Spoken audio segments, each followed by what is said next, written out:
వైకా jewellers వెలలేని Vaibhogam తరుగులేని నమ్మకం. ఇప్పుడు మన కాకినాడలో డిసెంబర్ 5న ఘనంగా ప్రారంభం కాబోతోంది. నమస్తే రమ్ గారు. నమస్తే జయ. రమ్ గారు, ఏదైనా సరదా కథ చెప్పుకుందాం రమ్ గారు ఈరోజు. ఈ మధ్య మనం సరదా కథలు ఎక్కువ చెప్పుకుంటున్నాం. నేను పడి పడి నవ్వుతూనే ఉంటున్నా స్టోరీ అయ్యే వరకు.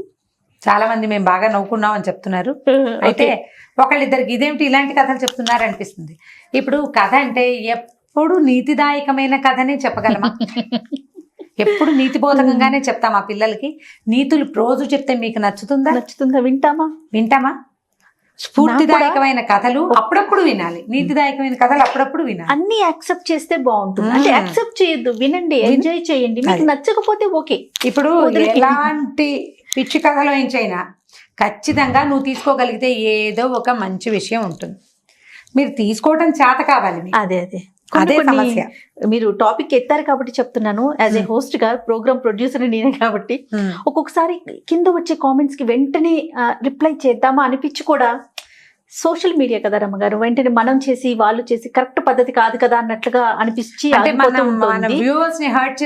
అనిపిస్తుంది కదా అని ఆగిపోవటం. కానీ కొన్ని కామెంట్స్ పెడుతున్నారు, ఇది అసలు మీకు అవసరమా, ఇది డిస్కస్ చేసే విషయమేనా అంటే అది ఎలా రిసీవ్ చేసుకోవాలంటే ఏ అంశం అయితే అవసరం అవుతుంది.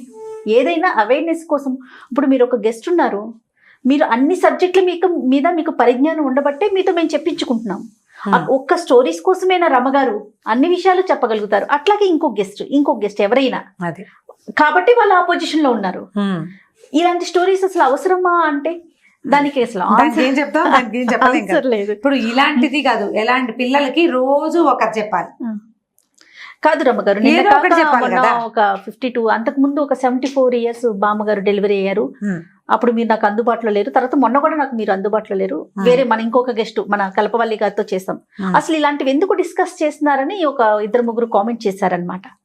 అలాంటివి చెయ్యొద్దు అనే ఆలోచనలో, అదే మనం విమెన్ రిలేటెడ్ సబ్జెక్ట్ కాబట్టి ఇలాంటి చెయ్యమాకండి. దీనివల్ల ఫ్యూచర్ లో వచ్చే మీ ఇబ్బందులు, ఈ రకమైన ఇబ్బందులు ఉంటాయని చెప్పి లీగల్ గా మాట్లాడాము. ఒక గైనకాలజిస్ట్ తో మాట్లాడించాం, ఒక మోటివేషనల్ స్పీకర్ తో మాట్లాడించాం. అలాగే కల్పవల్లి గారు కూడా మాట్లాడారు. దానికి ఇంకా మనం కామెంట్ పెట్టేస్తే ఎట్లా అలా చెయ్యొద్దు అనేది అంతే తప్ప మామంటే ఓన్లీ స్టోరీస్ కోసమే లేదు కదా. అదే అన్ని విషయాలు కవర్ చేయాలి కదండి. అంటే హ్యూమన్ రిలేటెడ్ ప్రతి ప్రోగ్రామ్ ని, ప్రతి విషయాన్ని మనం మాట్లాడాల్సిందే. ఇప్పుడు ఇది మాట్లాడకూడదు అంటే వ్యర్థ పదార్థాలు ప్రపంచంలో ఏముండవు, అన్ని మనకు కావాల్సిందే. ఇవాళ మనం అసలు అవసరం లేదు ఈ మ్యాటర్ ఎందుకు అని అనిపిస్తే రేపొద్దున అదే మన మీదకి వస్తుంది. రావచ్చు కదా, పర్వాలేదు దాని మీద ఏం. అంటే ఇప్పుడు ఎవరు ఎలా కామెంట్ చేస్తారంటే వాళ్ళ మానసిక స్థితి ఉంటుంది. అంతే వదిలేయటమే, చూసుకుని నవ్వుకోవటం. కథ చదివినప్పుడు లేదా విన్నప్పుడు మన తాలూకు భావావేశం ఎలా ఉంటుందో దాన్ని బట్టి కామెంట్ ఉంటుందని భావిస్తాను నేను. నాకైతే ఏమనిపిస్తుంది అంటే మామ్ ద్వారా ఒక అన్ని రకాల విషయాలకు సంబంధించిన పరిజ్ఞానం అందించాలనేది నా ఉద్దేశం. అది ఒక రమగారి ద్వారానే కావచ్చు, లేకపోతే కల్పవల్లి గారే, లేకపోతే సత్యవాణి గారు, లేకపోతే ఇంకొకరు అందరి ద్వారా మీ దగ్గర ఉన్న నాలెడ్జ్ ని మా ప్రేక్షకులకు అందించాలనేది. రైట్ అనుకోండి. అంతే. సరే, కథ అనుకున్నాం కదా. పూర్వం అంట, ఇది మరీ పూర్వం కాదులే, ఒక 700-800 సంవత్సరాల క్రితం పల్లెటూళ్ళలో మనం గాజుల మలారం వేసేవాళ్ళు. గాజుల మలారం ఏంటంటే ఇళ్లలో ఒక చిన్న ఫ్యాక్టరీ లేకుండా అక్కడ గాజులు తయారు చేసుకుని పక్క ఊళ్ళకి వెళ్ళి అమ్ముకోవటం. మలారం అంటే ఏంటంటే ఒక బ్యాగ్ సంచి లాగా ఉంటుంది. మనం ఒక గాజులైన కథ చెప్పాం, అలాంటిది అద్భుతమైన కథ ఇది. అది ఎంత అద్భుతమైన కథ, ఇదంతా సరదాగా ఉంటుంది. ఈ మల్లయ్య అని ఒక గాజుల మలారం ఆయన ఉన్నాడు. ఈయన ఏం చేసేవాడు, ఈ మలారాన్ని తయారు చేసుకుని ఒక పెద్ద బ్యాగ్ నిండా రకరకాల గాజులు ఏర్పరచుకుని పక్క ఊళ్ళలో అమ్మడానికి వెళ్ళేవాడు. అయితే ఏమైందట, ఇతను ఏం చేసేవాడు, కొంచెం మంచివాడు, ఇతను మెతకవాడు. అన్నం తీసుకెళ్ళేవాడు. ఇప్పుడు ఈ ఊరి నుంచి పక్క ఊరికి ఇప్పట్లాగా ఇది వరకు ఏమున్నాయి సాధనాలు, తిరగడానికి ఏం లేవు, రవాణా మార్గాలు లేవు, కాలినడకనే తిరగాలి. ఈయన కాలినడకలో ఈ ఊరు వెళ్ళి, ఈ ఊరు నుంచి ఆ ఊరు వెళ్ళి, ఆ ఊరు నుంచి ఇంకో ఊరు వెళ్ళి రాత్రికి తిరిగి వచ్చేవాడు. 3-4 ఊళ్ళు కవర్ చేసుకుని. ఈ మధ్యలో తినడానికి భార్య అన్నం ఏదో కట్టించేది. ఇతను ఏం చేసేవాడంటే తనకు సరిపడా అంత మాత్రమే కాకుండా ఇంకో ముద్ద ఎక్కువ తీసుకెళ్లేవాడు. దారిలో ఎవరైనా నడక తోడు అవసరం కదా, అడవుల్లో చిట్టడవుల్లో తిరగాలి. ఈ ఊరించి ఆ ఊరు వెళ్ళే వాళ్ళు కనపడతారు. వాళ్ళతో వెళ్తూ మధ్యాహ్నం 2-2 భోజనాలకి ఎక్కడైనా అన్నం తినడానికి ఆగామనుకో, అవతల వాడి దగ్గర అన్నం లేకపోతే అందుకని ఒక ముద్ద ఎక్కువ పెట్టవే, కావాలంటే నేను ముద్ద తక్కువ తిని అవతల వాడికి ఇంకో ముద్ద ఎక్కువ పెడతాను అనేవాడట.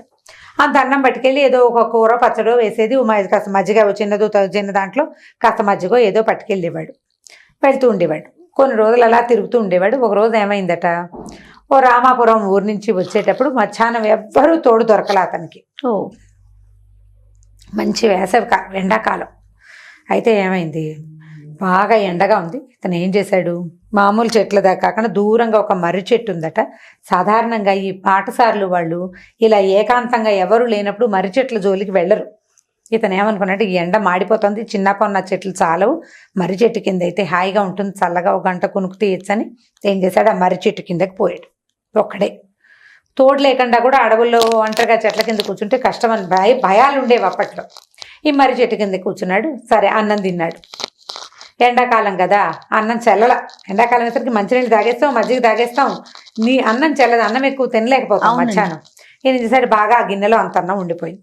తను ఏమనుకున్నాడు, సరేలే ఏ కుక్కలో ఏవైనా జంతువులో తింటాయి, కాకులైనా తింటాయి అని చెప్పి ఓ బాదం ఆకుల విస్తరి తెచ్చుకుంటాడు అన్నం తినేటప్పుడు. ఆ విస్తట్లోనే అన్నాన్ని పెట్టి ఆ మర్రి చెట్టు మొదట్లోనే ఓ పక్కకు పెట్టేసి ఇతను వెళ్ళిపోయాడు. దారిలో వచ్చేసాడనమాట. 2 రోజులు గ్యాప్ తీసుకున్నాడు. ఎందుకంటే ఎవరు నడకదారిలో తోడలేరు, ఎండ మాడిపోతుంది, ఒక్కడనే అవుతున్నాను అని మానుకున్నాడు. అయితే ఏమైందట, ఆ రోజు ఏ రోజైతే ఇతను అన్నాన్ని వదిలిపెట్టాడో ఒక బ్రహ్మరాక్షసి ఒకటి ఆ దారిలో వెళ్తోంది. ఏమనుకుందంటే, ఈ ఎండాకాలం చాలా అన్ని చోట్ల చెట్లు ఖాళీ అయిపోతుంటాయి, పక్షులు అవి కూడా ఉండవు, ఆహారానికి మనుషులు దొరకరు, జంతువులు దొరకవు, ఎండాకాలం అందరికీ సమస్యే. ఈ బ్రహ్మరాక్షసి మర్రి చెట్టు అయితే నీడగా ఉంటుంది, దీని దగ్గర బాగా పక్షులు అవి ఇవి జంతువులు చేరతాయి, ఇక్కడ దేన్నైనా స్వాహ చేయొచ్చు అని అనుకుని అది ఆ మర్రి చెట్టు దగ్గరకు వచ్చింది. ఈ మర్రి చెట్టు మొదట్లో అంత బాదమాకులు ఆకుపచ్చగా విస్తరి, అందులో తెల్లగా ఇంత అన్నము, అంత ఆవకాయ కనపడేసరికల్లా ఇది ఏమిటో ఇది చూద్దామని చూస్తే అదేదో ఖాద్య పదార్థంలాగా తెలుసు, అంటే తినే పదార్థం అని అర్థమైంది. ప్రయత్నం చేసి చూద్దామని అది అప్పటిదాకా జంతువుల్ని పక్షుల్ని ఎప్పుడైనా మనుషుల్ని కూడా భోంచేసింది. అన్నం ఏనాడు దాని బతుకులో తినలేదు. అన్నం చూసింది, ఆవకాయ కొద్దిగా తీసుకుని నాలుగు రాసుకుంటే సర్రమంది మొదట, తర్వాత బాగున్నట్టు తోచింది. ఇదేదో బాగుందని ఈ అన్నము ఆవకాయ చక్కగా కలుపుకుంది. అంతకుముందు ఆవకాయ అన్నం కలుపుకున్న ఆనవాళ్ళు కనపడుతున్నాయి ఆకులు, ఎంగిలాకే కదా అది. అక్కడి నుంచి అన్నం తినేసింది. తిన్నాక అన్నం దానికి విపరీతంగా నచ్చిందట. ఎంత బాగుంది, ఇట్లాంటి ఆహారం తినేవాడు ఎవడో ఇక్కడ వదిలిపెట్టాడు, ఆ వదిలిపెట్టిన వాడిని పట్టుకుని వాడి వెనకాల వెళ్ళిపోవాలని చూస్తోంది. పైగా ఆ ఎంగిలాకులో తినేసరికల్లా ఆ వ్యక్తి మీద దానికి చాలా ప్రీతి కలిగింది. అవతల అతను అన్నం తిని మరి ఇంకెక్కడ పెడతాడు, ఓ ఆకు తెచ్చుకున్నాడు, అందులో అన్నం తిన్నాడు, మిగిలిన అన్నం అందులో పెట్టాడు. అతను ఎంగిలాకే కదా తినేసరికల్లా వీడెవడో వస్తే వాడు వెనకాల వెళ్ళిపోదామని నిశ్చయించుకుని ఉంది. 2 రోజులు గ్యాప్ తీసుకున్నాడు కదా మల్లయ్య. 3వ రోజు మధ్యాహ్నం వచ్చాడు. వచ్చాక ఏం చేశాడు, ఇదే దారిని వచ్చాడు, ఎవ్వరూ లేరు, ఆ ఊళ్ళో బేరం అయిపోయింది. వచ్చి మర్రి చెట్టు దగ్గరకు వచ్చాడు. యాజ్ ఇట్ ఈస్గా వచ్చాడు. అన్నం తీసు తిన్నాడు. ముందు రోజు ఇంత అన్నం మిగిలిపోయింది కదా ముందుసారి వచ్చినప్పుడు, ఈసారి అన్నం ఒక ముద్ద తక్కువ తెచ్చుకున్నాడు. సరే అన్నం తిన్నాక ఇంకా కాస్త కొద్దిగా, అంతకుముందు ఇంత మిగిలింది, ఈసారి ఇంతే మిగిలింది. అన్నం తిని కాసేపు కాళ్ళు చాపుకుందామని పడుకున్నాడు. కాస్త పై పంచి పరుచుకుని, నేల మీద ఏం పడుకుంటారు, చెట్ల కింద పురుగు పుట్రా ఉంటాయి, తువ్వాళ్ళు ఏవో ఉంటాయి కదా భుజాల మీద, ఓ తువ్వాలు పరుచుకుని నెతికిని చేయబెట్టు పడుకునేసరికి ఎవరో ఆడ మనిషి ఏడుస్తున్నట్టు వినపడింది. ఎవరో ఏడుస్తున్నారు, ఎవరమ్మా కేకలు పెట్టాడు. తీరా చూస్తే కాస్త అవతలగా ఒక ఆడ మనిషి, ఓ నడి వయసుది, ఒక 40 ఏళ్ళు ఉంటాయి, ఒక మనిషి కూర్చుని ఏడుస్తుంది, ఏదో పాత చీర కట్టుకుని ఉంది.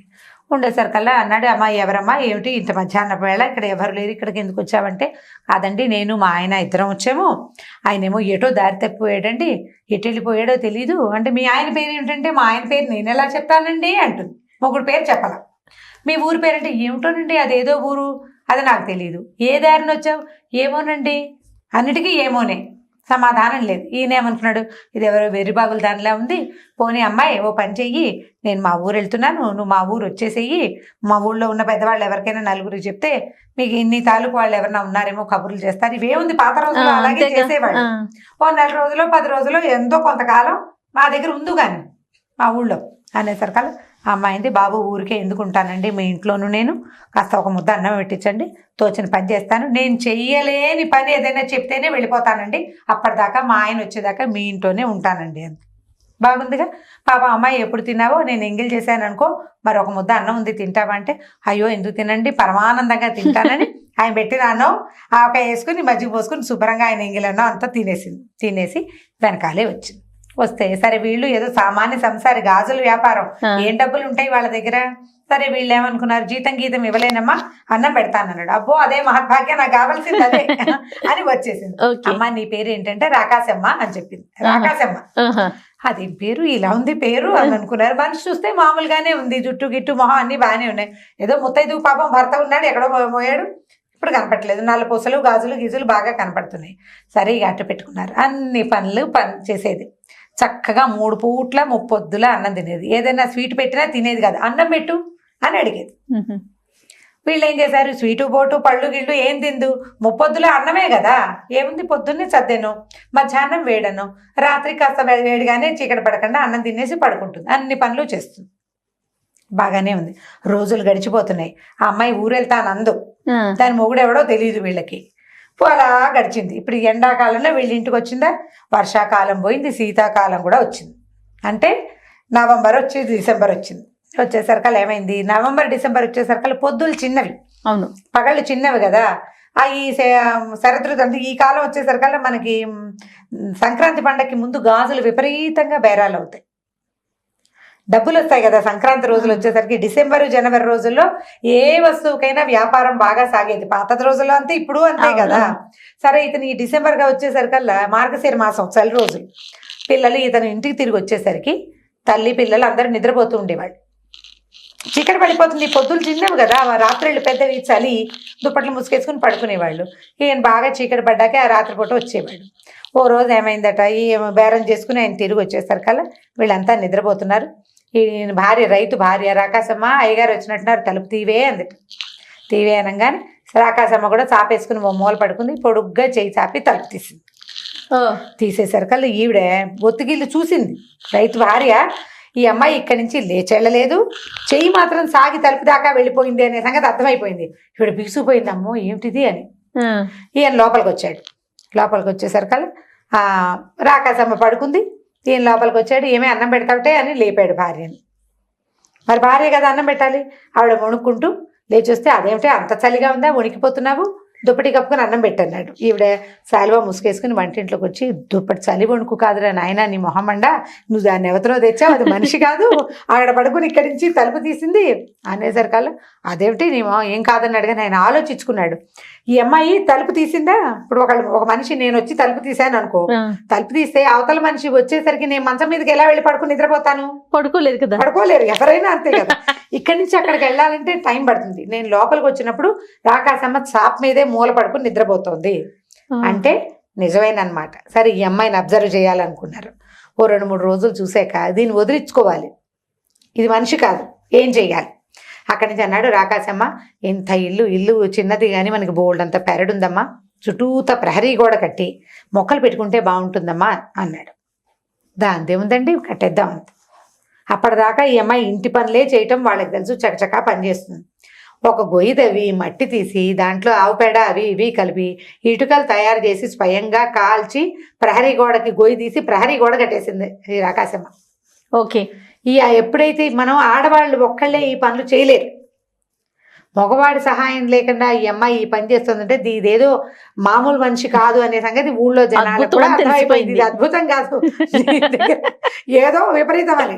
అద్భుతంగా తోచటం లేదు, అద్భుతాలు వేరు కదా, అద్భుతాల్లో నాజుకుతనం ఉంటుంది, ఇది రాక్షసత్వం నాకు కనపడుతోంది.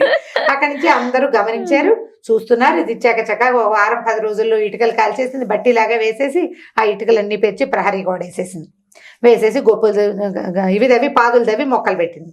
ఈయన అన్నాడు, అమ్మాయి ఇంత చిన్న చిన్న మొక్కలు ఎప్పటికి పెరుగుతాయి, అమ్మాయి పెద్ద మొక్కలు పెట్టుకుంటే బాగుంటుంది అన్నాడు. చేయలేరు కదా, పెద్ద మొక్కలు ఎలా చేస్తారు, ఇంత మొక్కని పెద్దది ఎవరైనా ఎట్లా చేస్తారు, చేయలేకపోతారు కదా అని ఊహించాడు.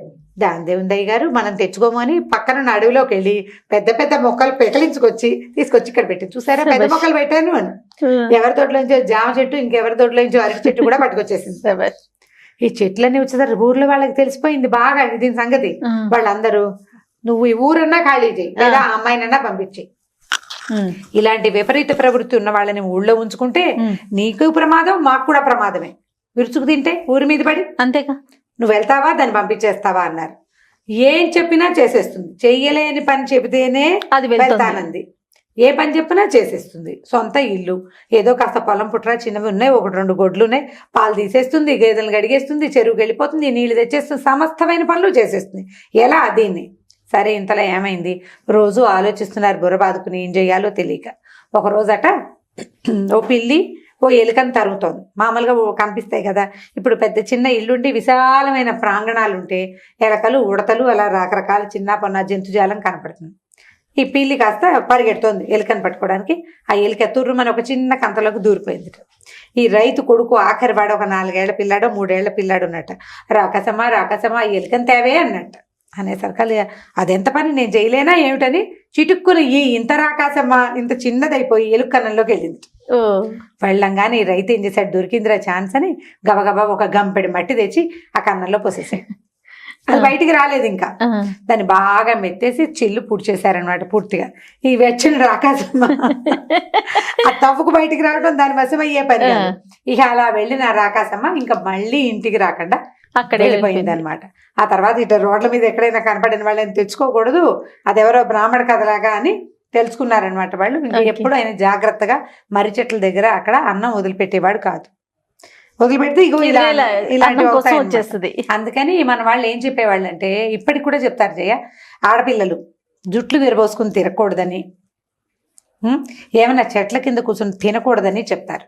మనం చెట్టు కింద సంవత్సరంలో ఒక్కసారే తింటాం. అవును, ఈ కార్తీక మాసంలో మాత్రమే. ఆ రోజులోనే, అది కూడా పగళ్ళు.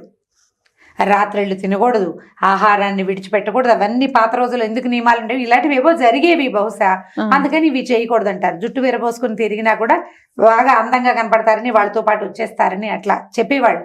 నిజమా కాదా అనేది మనకు తెలీదు. కాకపోతే ఇదేదో మంచిది కాదు, చేయకూడదు అని చెప్పి ఈ కథ. చాలా బాగుంది రమ్మగారు, సరదాగా ఉంది కదా. చాలా చాలా బాగుంది, నవ్వుకోవటానికి, పిల్లలకి చెప్తానికి కూడా చాలా బాగుంటుంది. ఓకే రమ్మగారు, ఇంకొక స్టోరీతో మళ్ళీ కలుద్దాం. ఓకే, నమస్తే.